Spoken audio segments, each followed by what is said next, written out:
Hello guys, कैसे हो सभी। आज हम पढ़ेंगे पारितंत्र यानी इकोसिस्टम। ठीक है।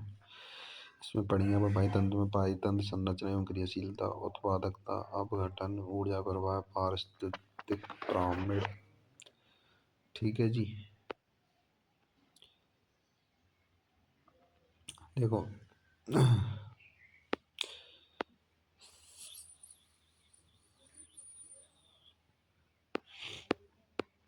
सबसे पहले अपन पढ़ेंगे पारितंत्र संरचना एवं क्रियाशीलता। ठीक है। जैविक अजैविक घटकों की परस्पर क्रिया के फलस्वरूप एक भौतिक संरचना विकसित होती है। प्रत्येक प्रकार के पारितंत्र की विशेषता है, मतलब जैविक और अजैविक। जैविक ऐसा अपन मानव जैविक, और अजैविक उनसे पेड़ पौधे। ठीक है। तो इन दोनों से मिलके मतलब एक पारितंत्र बने हैं। ठीक है। वेरी इंपॉर्टेंट लाइन है, बहुत इंपॉर्टेंट लाइन है भाई। एक पारितंत्र की पादप एवं प्राणी, मैंने बताया था, पादप प्राणी की पहचान, गणना, उसकी प्रजाति के संगठन, कंपोजिशन को प्रकट करता है।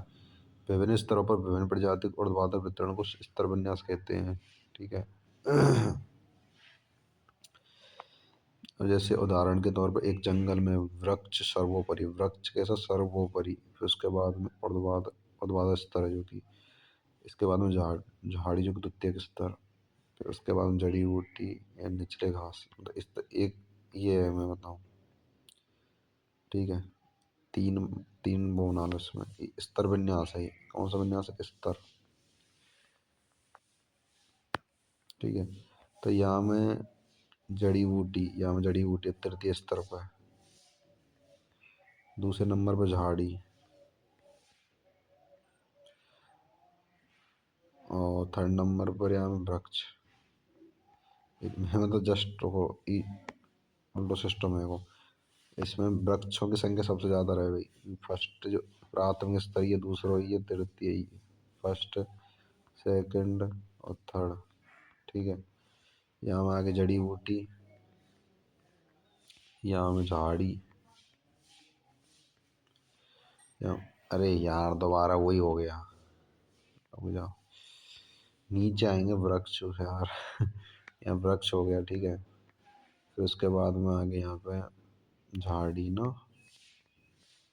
फिर उसके बाद में यहाँ पे आएंगे जड़ी बूटी वगैरह, ये चीज़ है। और पारिस्थितिक तंत्र में सारे सारे घटक इकाई के रूप में काम करें। मेन चीज़ है कि पारिस्थितिक तंत्र है ना, जैसे ये तंत्र पूरा, वृक्ष, झाड़ी, जड़ी बूटी, तो ये एक मतलब एक वो होता है कि कनेक्शन होता है या कम्युनिकेशन होता है, संगठन होता है, एक साथ काम का है, एक यूनिटी की तरह, एक इकाई की तरह। तो इसमें देखो निम्न चीज़ हम ध्यान देंगे: उत्पादकता, अपघटन, ऊर्जा प्रवाह, पोषण चक्र। ठीक है। एक जैविक पाइथन गुणधर्म को समझने के लिए आइए एक छोटे तालाब का उदाहरण लेते हैं। एक औचित्य स्वयंपोषी अपेक्षित रूप से सरल उदाहरण है। यार फालतू चीज।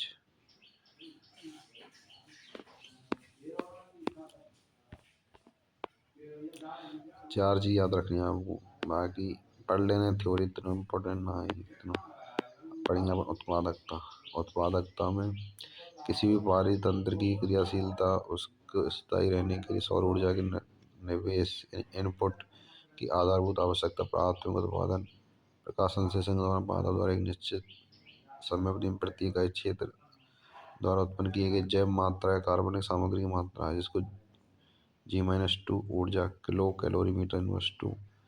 जैव मात्रा के उत्पादन दर को उत्पादकता कहते हैं, जिसको G-2/R-1 kilocalorie metre inverse two by R inverse one, जो कि नीट 2025 का प्रश्न है। NEET 2025 latest. और जिसे विभिन्न पाइतंत्र की उत्पादकता की तुलना की जाए तो इसे सकल या कुल प्राथमिक उत्पादकता या नेट प्राथमिक उत्पादकता में विभाजित किया गया है। ठीक है जी। अब यदि हम सकल प्राथमिक उत्पादकता से श्वसन के दौरान हुई क्षति को घटा दें तो नेट प्राथमिक उत्पादकता यानी कि GPP माइनस R बराबर NPP, जो कि नीट 2000 नीट 2024 में हुआ क्वेश्चन है। नीट 2024 में। ठीक है जी। नेट प्राथमिक उत्पादकता परपोषियों की खपत या शाक भक्षी अपघटकों को रूप में के लिए उपलब्ध जैव मात्रा है। द्वितीय उत्पादकता को उपभोक्ता ने नए कार्बनिक तत्वों के निर्माण की दर के रूप में परिभाषित किया गया है। ठीक है। संपूर्ण जीव मंडल की वार्षिक कुल प्राथमिक उत्पादकता का भार कार्बनिक तत्व यानी शुष्क भार के रूप में 170 बिलियन टन आंका गया है। कितना टन आंका गया है? 170 बिलियन टन। पृथ्वी के धरातल का लगभग 70% भाग समुद्र से ढका हुआ है, फिर भी समुद्र की उत्पादकता 55 मिलियन। पृथ्वी पे तो 70% धरातल है, उसमें समुद्र है 70% पे। 70% पे जल ही जल है पूरे पृथ्वी पे, परंतु उसमें उत्पादकता है ना 55 मिलियन टन है। ठीक है। नीट में भाई मल्टीपल बार रिपीटेड क्वेश्चन है। वैसा अपघटन। ठीक है। अपघटन में फर्स्ट लाइन ही नीट में बहुत बार आ चुकी है। केंचुए को किसान के मित्र के रूप में समझ किया गया है। रुको एक मिनट। मतलब केंचुए को किसान के मित्र के रूप में समझ किया गया। चलो ठीक है। ये जटिल कार्बनिक पदार्थ खंडन करने के साथ साथ भूमि को भुरभुरा बनाने में मदद करता है। इम्पोर्टेंट है। जटिल कार्बनिक पदार्थों खंडन के साथ साथ भूमि को भुरभुरा बनाने में मदद करे। ठीक है। और ये जो अपक्रिया ना अपघटन ये नीट में मल्टीपल बार आ चुके भाई। उसी प्रकार अपघटन जटिल कार्बनिक सामग्री को अकार्बनिक तत्व जैसे कार्बन डाइऑक्साइड CO2 जल यानी H2 पोषकों में खंडित करने में सहायता करते हैं। इसको अपघटन कहते हैं, जो कि बहुत बहुत ज़्यादा इम्पोर्टेंट है। मल्टीपल बार, एक बार नहीं, दो बार नहीं, यानी कितनी बार रिपीट हो चुका है। ठीक है। पादपों के मृत अवशेष जैसे पत्ती, छाल, फूल, प्राणी, पशुओं के मृत अवशेष मलादि सहित अपरद बनाते हैं, जो कि अपघटन के लिए कच्चे पादप का काम करते हैं। अपघटन की प्रक्रिया के महत्वपूर्ण चरण है जैसे खंडन। सबसे पहला है खंडन, दूसरा है निश्चालन, थर्ड है अपचयन, चौथा हुमस भवन, पांचवा खनिजी भवन। मतलब इनको क्रम भी पूछ सके हो। ठीक है। नीट में अब जैसे इसमें फर्स्ट है वृक्ष। वृक्ष में मृदा में वगैरह है वृक्ष। ठीक है भाई, मृदा मिट्टी में हो गया वो सीधी बात है। अब जो वृक्ष से एक पत्ती गिर रही है, जमीन में पत्ती गिर गई। ठीक है। तो जमीन पत्ती गिरेगी ऐसे ही यहाँ आते ही पत्ती गिर गई साहब। ठीक है। तो कुछ का कीटों एवं अन्य जीवों द्वारा भक्षण होता है। भोज्य पदार्थ एवं ऊर्जा खाद्य जाल में प्रवेश करती है। ठीक है। मतलब जैसे अभी पत्ती है ना, पत्ती पे काय लग गए कीट, कीट वगैरह लग गए, सूक्ष्म जीव रहे में जो कुछ भोज्य पदार्थ रासायनिक क्रिया द्वारा मृदा में अच्छा देख कुछ तो मतलब जैसे जो कीट रहे में वो ग्रहण कर लेंगे, मतलब भाई उसमें पोषक तत्व रहे में तो भाई। और कुछ को मतलब ऐसे हैं कि मिट्टी में ही अपघटन वगैरह ऐसा है। ठीक है। तो इसमें कार्बन पदार्थ युक्त मृदा आ जाएगी। तो कार्बन जो पदार्थ है ना वो एक तो यार कीट में भी जा रहा हो। कीट जैसे मान लीजिए 50-70% या 90 या 95% जितना भी खा रहा हो पोषक तत्व ग्रहण करा है। ऐसा ना कि पूरे की पूरे भाई 1000 पत्ती गिरेंगी तो 1000 ही थोड़ी ना खप जाएंगी। ठीक है यार। 100% किसी चीज़ को नहीं खाते हैं। ठीक है। तो उसमें से कुछ पार्ट 1%, 2%, 10% जितना भी है, मतलब एग्जाम्पल के तौर पर, तो वो मतलब मिट्टी में चला जाता है वो, क्योंकि कार्बनिक पदार्थ युक्त मृदा हो जाती है वो। 10% केंचुए, बैक्टीरिया, मृदा। इसमें केंचुए भी ऐसा कहें, बैक्टीरिया भी ऐसा कहें, मृदा में चिंचिड़ी, फंजाई द्वारा अपघटन है वह। इसके बाद पत्ती आंशिक रूप से अपघटकों जैसे फंजाई, बैक्टीरिया द्वारा उपभोग की जाती है। वे अपना रूप खोकर कचरे में बदल जाते हैं। ठीक है। अब ऐसा अपरदहारी जैसे केंचुआ बहुत इंपॉर्टेंट भाई। अपरद को छोटे छोटे कणों में खंडित करने की प्रक्रिया खंडन इंपॉर्टेंट नीट मल्टीपल बार रिपीट है। निश्चालन दूसरी प्रक्रिया। निश्चालन प्रक्रिया के अंदर जल विलय अकार्बनिक पोषक भूमि मृदा स्तर में प्रविष्ट कर जाते हैं। अनुपलब्ध लवण के रूप में अवक्षेपित हो जाते हैं। बैक्टीरियल एवं कवकीय एंजाइम अपरद को सरल अकार्बनिक तत्व में तोड़ देते हैं। अपक्रिया को अपचयन कहते हैं। ठीक है।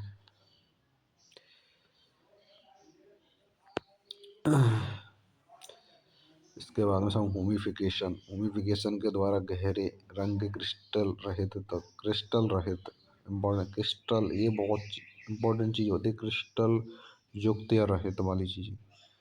छोटी छोटी गलतियाँ ही वहाँ 5 नंबर का लॉस हो जाएगा सीधा। ठीक है। होमिफिकेशन के द्वारा गहरे रंग के क्रिस्टल रहित तत्व का निर्माण होता है, हुमस कहते हैं, जो कि सूक्ष्म जैविक क्रिया के लिए उच्च प्रतिरोधी होता है। इसका अपघटन बहुत ही धीमी गति से चलता है। स्वभाव प्रकृति में कोलाइडल होने के कारण ये पोषक के भंडार का काम करेगा। सूक्ष्मजीवों द्वारा खंडित होता है। खनिजीकरण नामक प्रक्रिया द्वारा अकारण पोषक तत्व उत्पन्न होते हैं। ठीक है, इम्पोर्टेंट है ये होमिफिकेशन वगैरह, खनिजीकरण। नीट में आ चुके हैं भाई।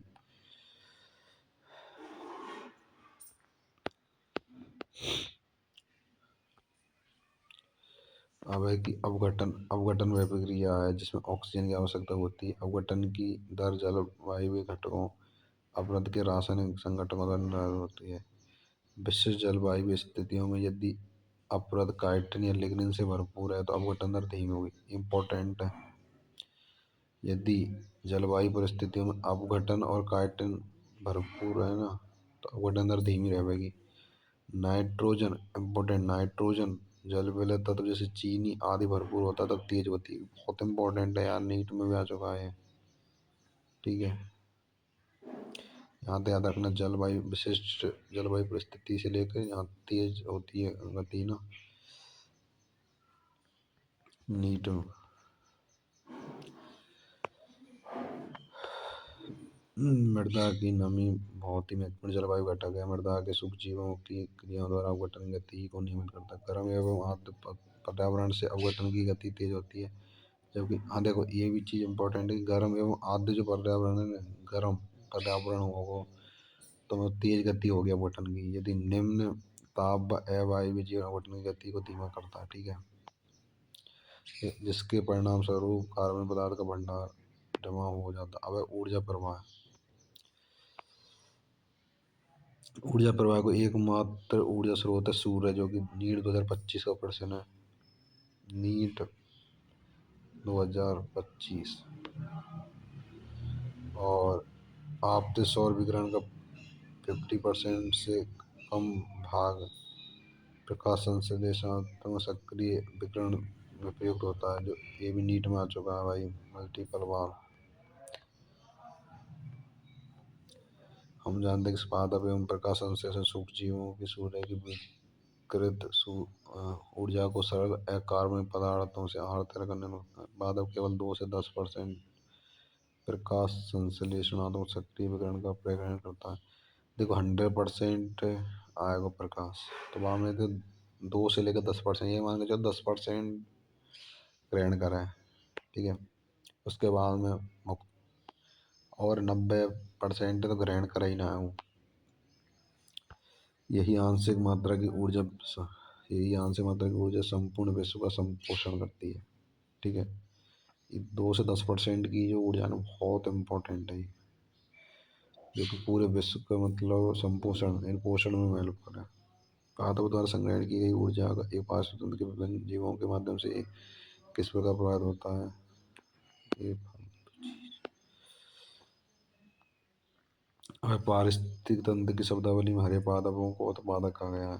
ठीक है, हरे पादप उत्पादक है। ठीक है, स्थलीय पारिस्थितिक तंत्र में शाखी एवं काष्ठीय पादप मुख्य उत्पादक। इसी प्रकार विभिन्न प्रजाति जैसे पादप प्लवक काई बड़े पादप जलीय पारिस्थितिक तंत्र के प्राथमिक उत्पादक हैं।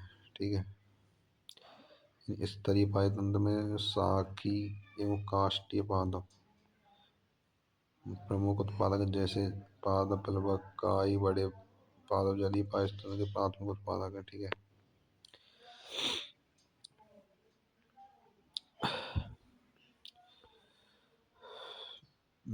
ठीक है। पादप से प्रारंभ होकर खाद्य श्रृंखला या जाल इस प्रकार से बनते हैं कि प्रत्येक प्राणी जो एक पादप से आहार ग्रहण करता है अन्य प्राणी पर निर्भर करता है और बदले में वह किसी अन्य के लिए आहार बनाता है। इस प्रकार अंतर निर्भरता का श्रृंखला वेव की रचना होती है। ठीक है, जो खाद्य जाल के नाम से जाना जाता है। ठीक है। और जीव की मृत्यु या अपरद खाद्य जाल की शुरुआत है। ठीक है। और जीव अपनी आहार आवश्यकता के प्रत्यक्ष या अप्रत्यक्ष रूप से पादप पर निर्भर करता उपभोक्ता या परपोषित भी कहा जाता है। यदि उत्पादक पादप से आहार पूर्ति करते हैं तो उन्हें प्राथमिक उपभोक्ता कहा जाता है। ठीक है।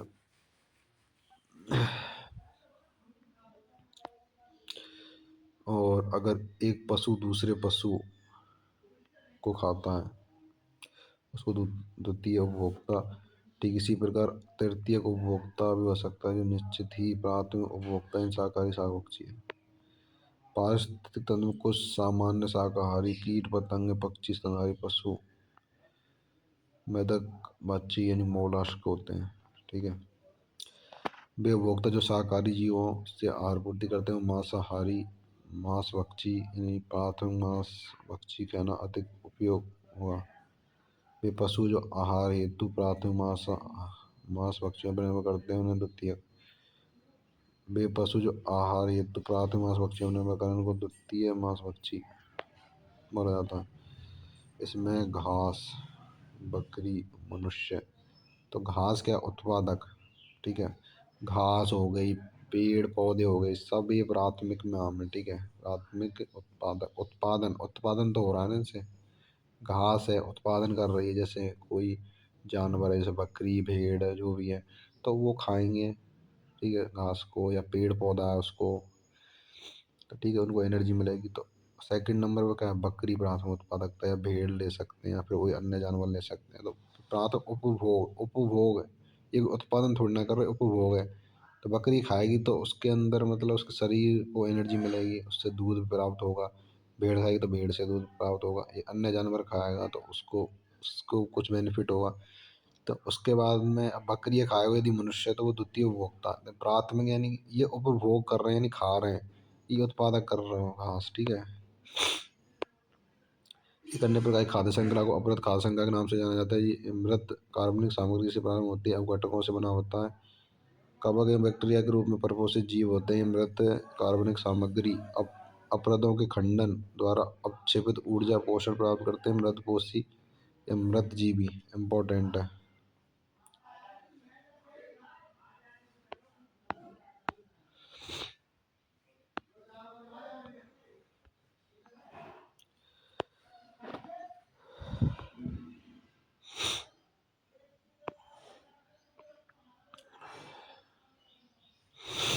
अब देखो ये है जैसे उत्पादक उत्पादक सबसे पहले उत्पादक मैंने क्या बताया था आपको पादप पिलवक घास या वृक्ष। ठीक है। ये उत्पादन करेंगे। ठीक है। फर्स्ट स्टेज है ये उत्पादन करेंगे। फिर सेकंड स्टेज पे जैसे द्वितीय पोषण स्तर जिसको प्राथमिक देखो फर्स्ट सेकंड थर्ड फोर्थ चार स्टेज रहे हैं मैक्स इसमें चार दे रखी हैं ऐसा तो कितने को ऐसा उससे मतलब ना जितनी हम रिक्वायरमेंट है जितना हम चैप्टर दे रखो उसके अकॉर्डिंग चलेंगे अपन। ठीक है। ठीक है चेन तो बहुत लंबी है यार चेन कहने छोड़ो तुम भाई एक लिमिटेशन में जिसमें दे रखा है उस हिसाब से पढ़ेंगे। अब इसमें उत्पादक तो इसमें घास वृक्ष पादप पिलवक है तो ये उत्पादक हैं। तो इनमें सबसे पहले कहेंगे जंतु पिलवक टिड्डे या गाय फाय जो कि शाकाहारी रहे में। तो प्राथमिक उपभोक्ता रहे में सबसे पहले खाएंगे वो शाकाहारी लेवल पर रहेगा। उसके बाद मांसाहारी फिर उच्च मांसाहारी इस तरीके से नहीं सर्वोच्च मांसाहारी जिसको बोलते हैं। सबसे पहले नॉर्मल उत्पादन है वो कोई चीज़ को। ठीक है। तो उत्पादन फिर उसके बाद में वह खाने वाले में सबसे पहले शाकाहारी को रखा जाएगा फिर मांसाहारी को फिर सर्वोच्च मांसाहारी। ठीक है या उच्च मांसाहारी। तृतीय पोषण स्तर पर मांसाहारी यानी पक्षी मांसाहारी और मछली भेड़िया। तो उसका बाद चौथा जो पोषण स्तर होता है उच्च मांसाहारी मनुष्य से। ठीक है। देखो ये उत्पादक है कोई प्राथमिक उपभोक्ता है द्वितीय उपभोक्ता है वो ये तृतीय तृतीय उपभोक्ता है। ठीक है। एक विशेष समय में प्रतिपोषण स्तर पर जीवित पदार्थ की कम खास मात्रा होती है जिसे स्थिर शस्य खड़ी फसल कहते हैं। स्थिर शस्य को जीवित जैविक की मात्रा जैव मात्रा इकाई के रूप में मापा गया है। ठीक है। लेकिन नीट में मल्टीपल बार आ चुका है कि खड़ी फसल किसको बोलते हैं। ठीक है।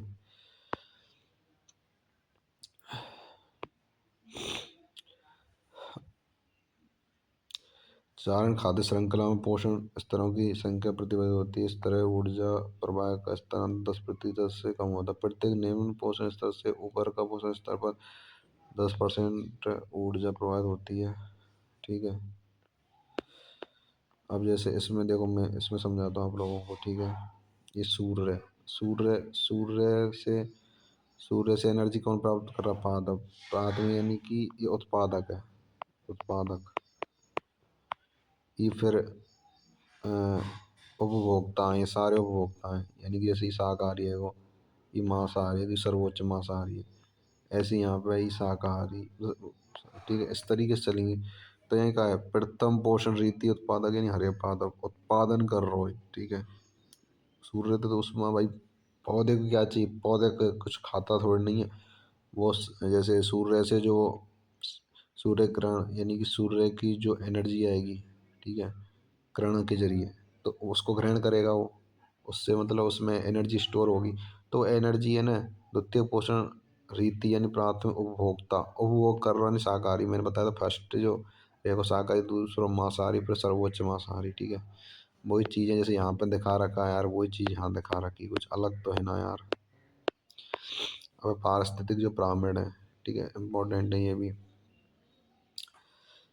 पारिस्थितिक पिरामिड जिनका आमतौर पर दिन की संख्या का पिरामिड होता है, जैव भार का पिरामिड होता है, ऊर्जा का पिरामिड होता है। ठीक है।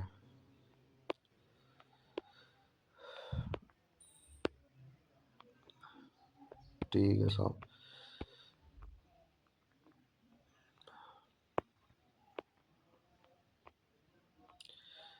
अब जैसे इसमें दे रखा कि ये घास के मैदान के पारिस्थितिक तंत्र का पिरामिड। ठीक है। ये प्राथमिक स्तर हो गया। प्राथमिक उत्पादक, उत्पादक है प्राथमिक, फिर प्राथमिक उपभोक्ता, फिर द्वितीय, फिर तृतीय। यहाँ कौन से होंगे? पेड़ पौधे। ठीक है। पादप प्लवक यहाँ कौन से होंगे? कबक वगैरह या गाय वगैरह, भेड़, ऐसे मतलब। फिर द्वितीय उपभोक्ता यानी मांसाहारी होंगे, यानी पक्षी वगैरह, या फिर ठीक है इस तरीके से भेड़िया वगैरह। फिर तृतीय उपभोक्ता में शेर वगैरह है ना। तो वो अपने अपने हिसाब से डिवाइडेशन कर सकते हो। ठीक है। अब एक जैव मात्रा का पिरामिड सीड्स।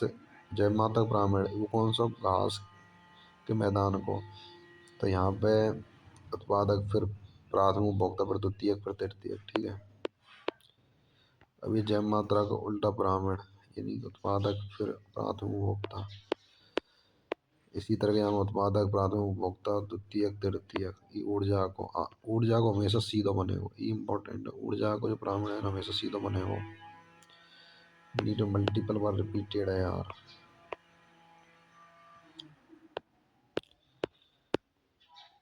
देखो, आपको एक चीज ध्यान रखनी है।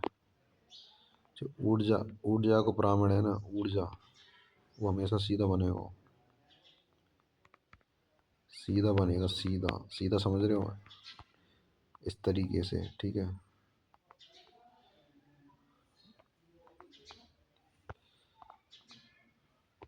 जैसे ऊर्जा का पिरामिड सदैव खड़ी अवस्था में होगा। ठीक है। और कभी उल्टा नहीं हो सकता, कभी भी उल्टा ना हो सके। इम्पोर्टेंट है। नीट मल्टीपल बार रिपीटेड है यार। एक बार भी ना, मल्टीपल मल्टीपल। ठीक है। और बाकी जैसे समुद्र वगैरह, उनके जो पिरामिड उल्टे उल्टे रिंग बनेंगे उनके।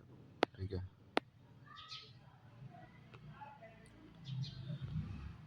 ठीक है। ये अपना चैप्टर खत्म होता है। तो जो भी कैंडिडेट नए चैनल को सब्सक्राइब कर लो, और ये आपको इसकी डिटेल पीडीएफ आपको टेलीग्राम चैनल पर मिल जाएगी। टेलीग्राम चैनल की लिंक डिस्क्रिप्शन में, नीट शॉर्ट नोट्स के नाम से टेलीग्राम चैनल है अपना। जैसे आप क्लिक करोगे उस पर ज्वाइन हो जाओगे। उसमें पीसीबी के आपको मतलब NCERT highlight, physics chemistry bio के NCERT highlight, physics chemistry bio के नोट्स मिल जाएंगे। ठीक है। All the best.